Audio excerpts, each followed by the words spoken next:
Although mainstream academia would like you to believe that the many astonishing ancient ruins found throughout our planet were built by our primitive yet well-studied ancestors, the reality is that these ancient ruins were in fact built by a now lost, yet once highly capable global civilization.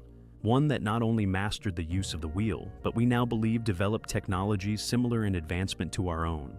And although they may not have taken the path we have into modernized civilization, the abilities they possessed, the technologies undoubtedly developed over a timeline far more vast than that which we have been led to believe, have the fingerprints of their past existence fortunately for us, still found and unable to be hidden all over the world. Advanced ancient machinery, not only to cut these massive stones, the scars of which, as mentioned, still visible not only within the quarries, but upon the stone itself. Antiquitech, which allowed them to move these stones over incredible distances, and then to seemingly set them aloft to top one another with ease. The question, what happened to this civilization? Indeed, what did they know? What did they figure out about our universe? Not only their ingenious discoveries and the mastery of stone shaping, carrying, and building, but the secrets of the universe, many of which we are not yet to discover ourselves, or are merely getting a grasp of. Incredible cardinal and other ancient alignments, some claimed to even mimic the magnetic field layout of the planet, more commonly known as ley lines, not to mention the astronomical alignments all but proven to have been built into the layout of these many unexplained sites across our planet.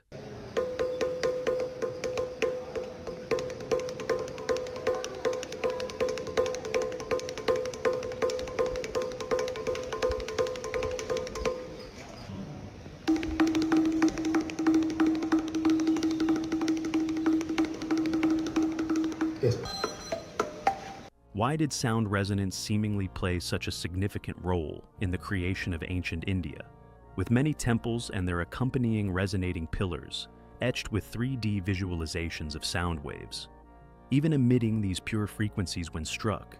Why did sound, or perhaps the atomic resonance of the universe itself, play such a significant role in the inspiration for the design of these magnificent ruins, if not hinting at a vastly superior knowledge of their surroundings? One they were possibly trying to convey far into the future, perhaps even to us now. A history and story far more advanced than the one we have been led to believe academically.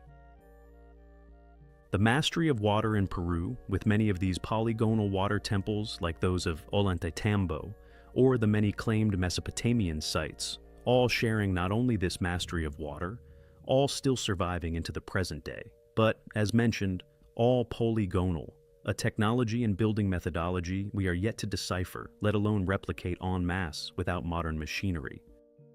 Ancient pyramids found throughout the globe, which is mentioned in previous videos, many not even known of until a few years ago due to mainstream suppression, all aligning with the constellation Orion. With the interior of the Great Pyramid itself claimed to replicate that of the inners of the human brain, as if suggesting that these sites the path to true enlightenment, as if reality itself built out of them, or, as posited, demonstrating a superior understanding of the reality we find ourselves in. Clues to the creators of these sites' incredible knowledge and abilities, ones which they seemingly left to us as a gift. Yet, I digress. Another caveat of this field of study is that of Tartaria, and indeed the incredible work that has been done in dissecting the truth in regard to many of these marvelous, yet claimed New World buildings found across the world, all claimed as those of the modern colonies. But could the reality be that they too, as these researchers' evidence would suggest, again the work of a now lost ancestor? One again lost by a cyclical deluge, a natural event, which rewrote history and allowed us to claim buildings, clearly built with lost Antiquitech as our own. A civilization which may have ventured into these secrets of antiquity, deciphering them as we are, allowing them to discover methods of harnessing free or, at the very least, seemingly limitless energy, creating technologies some of which still survive, yet many, such as those based on the forbidden study of the ether, lost to the past. The true existence and evidence of the machines of Antiquitech is an area of study I find incredibly interesting. For there is undoubtedly still proof existing, evidence of these machines still to be found worldwide. I feel it is only a matter of time before a complete intact machine is found, but found while the media, or at least the public, present. Not during one of the many media blackouts experienced when new finds are made within the Great Pyramids, clearly suggestive of past controversial discoveries, perhaps even these exact technologies. Advanced developments that will finally blow the mainstream paradigm, one which lacks any explanation out of the water, once and for all. It is a journey of discovery which we find highly compelling. One of history's most compelling UFO encounters has to be that of the story run by French paranormal magazine Top Secret in the late 70s. Sent in by an anonymous source, the story surrounds the American submarine, the USS Trépang, which, during a training mission within the Arctic in the March of 1971, would capture some of the most astonishing UFO photos ever released to the public. The images purport to show an encounter with numerous alien-like craft, which after emerging from the depths below, were either shot at and destroyed, or as some of the images suggest, simply observed and photographed. Over the subsequent years, many internet sleuths have looked into the event, and indeed the accompanying photographs, either with an eye to debunk their validity, or indeed prove their authenticity. The original images released by the magazine are still to be found circulating the internet. However, thanks to this research, high-resolution originals were later uploaded to the web. These have allowed for the confirmation of many forensic details, such as the distancing and patterning of the sub's periscope crosshairs. The quality of the photos has also allowed for them to be examined for doctoring. These investigations have all concluded that they are indeed real. On July 8, 2015, investigator and former Navy pilot Steve Murillo was asked to make a phone call by request of researcher Alex Mistretta to Admiral Sackett, who was the captain of the USS Trépang during the supposed event. Admiral Sackett was gracious enough to take the call, but steered away from any questions surrounding UFO encounters. The Admiral told him, quote, "I only saw ice." He could not identify what was in the pictures. John Klika, also confirmed as being on the Trépang in the March of 1971, said that neither himself or anyone else on board saw anything unusual while in the Arctic. He found the investigation interesting reading, but didn't know what the pictures represent.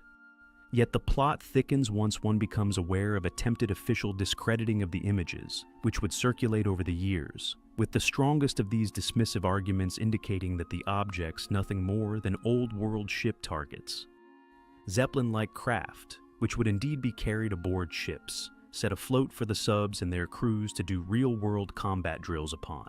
These targets obliterated and sent to the depths below, with some of the ascertained images indeed seeming to display these exact craft, possibly confirming that this was indeed the purpose of the overall mission. Yet this does not explain the many differing craft visible in the other images, or indeed why neither the captain or the crew members spoken to by researchers were able to identify what the images displayed. Regardless of whether they have been sworn to secrecy, these ship targets are well known as being within the public domain. Thus, why the admiral or his crew member would not identify them is maybe proof of a cover-up, but also maybe simply due to an oath of secrecy. Either way, it does not confirm nor deny the target theory as a legitimate explanation. Perhaps these were indeed prototype test targets. Yet, this still does not explain the original anonymous report made to the magazine, of them indeed having been alien craft, some of which fired upon and destroyed during a routine training mission within the Arctic Circle, a source which the magazine continues to resist giving up to the public. Freedom of Information Act requests have produced interesting documents surrounding the Trépang's activities during this time, with weapons testing indeed mentioned within the Arctic, these coinciding with the inflatable target theory. Yet, it has been regularly mentioned that the sub was not accompanied by any tailing vessels which would be needed to carry targets.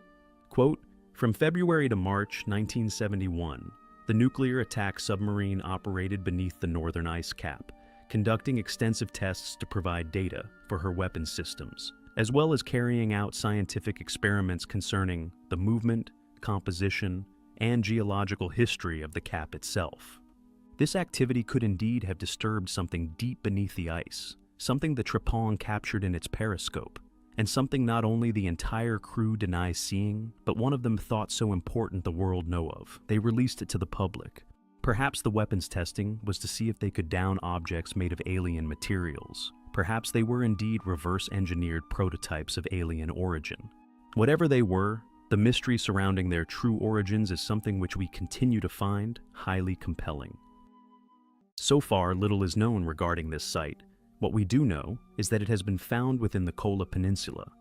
More expeditions to the area are desperately needed merely so we may pinpoint its location. Could, as the images suggest, we be looking at the tip of a pre-flood pyramid, one undoubtedly built many millennia ago by a now lost civilization? Scientists who have previously made an expedition to the site believe that the Kola Peninsula may be the ancestral home of the most ancient civilization on Earth, with some in the team courageously putting forward an argument for these huge stone slabs having been created no less than 9,000 and as far back as 40,000 years ago. With the fortunate development of ground-penetrative radar upon satellites, we may just be on the precipice of unlocking yet another lost secret of our forgotten past. Noted as being aligned with opposite cardinal points to that of Giza, perhaps these ruins buried beneath many meters of sediment have escaped the clutches of tomb raiders. Perhaps it will be the place which finally reveals to the world, intact, remains and archaeology of this now lost yet clearly once highly capable group. We will keep you posted on any further updates. It is a discovery which we find highly compelling. It is one thing to create a gargantuan pile of blocks, one painstakingly hammered from the sandstone bedrock, dragged into form with utilization of rolling stones and timber sleds, creating a structure reminiscent of a pyramid, using blocks that we would puzzle over for centuries. To build a million-ton structure, however, one with once hermetically sealed star shafts, tunnels, claimed tombs, and a grand gallery that was said to have been as smooth as glass, with an exoskeleton now discovered to have been made with stones many hundreds, often thousands of tons in weight, to have somehow perfectly placed these atop one another is something else entirely. To create this structure today would cost an unimaginable amount of money, would take decades to plan, and would probably turn out at nowhere near the same levels of accuracy or weight of stones. How is one question, but we feel a more interesting question is why. They were not tombs, and there is unquestionably undiscovered knowledge hidden within these mysterious chambers.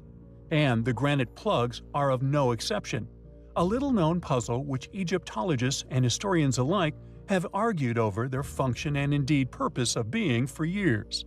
Some believe the creators of the pyramid built them into the pyramid itself, and others who believe they were later installed, possibly by another lost civilization, who may have themselves once deciphered the mysteries of the pyramids.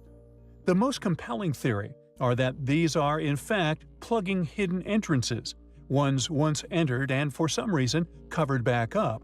Could there be something of incredible importance hidden beyond these granite plugs? The Edgar brothers claim to have found an ancient form of plaster around one of the plug's edges, hinting at this indeed being the case. Extract from Petrie, quote, "The present top one is not the original end. It is roughly broken, and there is a bit of granite still cemented to the floor some way further south of it. The broken end of the upper block and a chip of granite still remaining cemented to the floor of the passage a little above that, showing that it was probably 24 inches longer than it is now. Thus, the total length of plug blocks would have been about 10 cubits." Extract from the Edgar Brothers, Volume 2, quote, "The granite plug is composed of 3 blocks of red granite. There is a space of a few inches between the lowermost and middle blocks. Petrie says 4 inches. The top end of the uppermost block is much fractured in appearance. Professor Petrie says he saw a bit of granite still cemented to the floor 2 feet further up the passage. We also saw what for some time we took to be a piece of granite at the place indicated, but on more careful examination, it proved to be a lump of coarse red plaster. We saw several similar pieces of plaster adhering to the angles of the floor and walls throughout the length of the passage. We also saw at least one such piece of plaster in the Grand Gallery. We believe that the upper end of the granite plug is in its original state, and that its rough, unfinished appearance has symbolic significance. The upper end of the lowermost block also has a fractured appearance, which is certainly original, for the stone is very inaccessible and there is no room for anyone to work at it." End quote. What do you think? are the purpose of the granite plugs. We will keep you posted. The subject of tonight's video, possibly another piece of the puzzle in regards to what these buildings are. Deep beneath the Bosnian pyramid is a mysterious stone, which has become known as K2. This megalith has obviously attracted the team's attention, having done several tests within the area to see what this stone is, and if it is having some form of effect on the surrounding environment. Curiously, what the team have discovered is rather groundbreaking. During certain and initially thought to be random times, they suspect that the stone is doing some kind of terraforming of the atmosphere, with not only extremely high levels of ionization occurring, but somehow an increase in oxygen generated within these lower chambers. We have in a previous video surrounding the new discovery beneath one of the Great Pyramids mentioned the project's convictions regarding the existence of a substantial water system feeding into this underground anomaly. In addition, we mentioned the man-made river along the Bosnian complex and the charging of, or utilization of, this watercourse within their possible past function. However, what the team would discover next may blow the lid off this entire situation, finally revealing that these giant pyramids are indeed somehow integral with the generation of energy, perhaps not generating a reality itself, but somehow attributing to the existing environment. What they realized is that this generation of atmosphere would coincide with minor earthquakes within the area, and with it renowned for regular tremors, sometimes reaching a 6 on the Richter scale. This tectonic activity could somehow be charging or activating whatever is inside the pyramid. With the team at the moment presuming it be caused by K2, could the 8 pillars beneath Khafra, however, in reality be some form of huge tuning forks, using planetary activities to generate energy? Furthermore, another incredible piece of information shared by the investigation, again possibly hinting at the entire structure's makeup, not only within Bosnia but also upon the Giza Plateau. Quote, "Having spent many hundreds of hours in the underground labyrinth beneath Bosnia's Pyramid of the Sun, I have encountered an active earthquake whilst inside the tunnels. While it went on outside, with things falling off shelves and the ground noticeably shaking, I was only made aware of it after I exited the pyramid.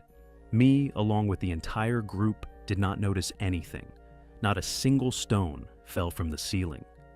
Sam Osmengich told us, "It is as if whatever these structures are, they are built to absorb this seismic activity, to somehow charge the air with ionized particles, but also inject it full of oxygen. How is at the moment a complete mystery. But could it point to a possible past function for these giant structures? With all of the research Sam has done, the man-made structure proven to be hidden beneath the ancient sediment, which conveniently hides it from view. Even giving tours of the vast underground labyrinths, there has been a noticeable effort to rubbish his discovery. Perhaps it is not the pyramid the powers that be seemingly have issue with, but the information and discoveries he is sharing in regard to these energy-generating phenomena within his research. What do you think is causing this atmospheric anomaly? Is it K2?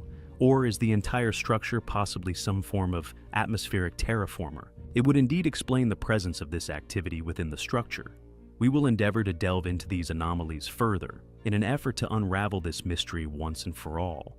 So, like, share, subscribe, and hit the bell so you don't miss any of our upcoming research into these amazing discoveries and indeed the mystery of our history. It is a journey which we find highly compelling.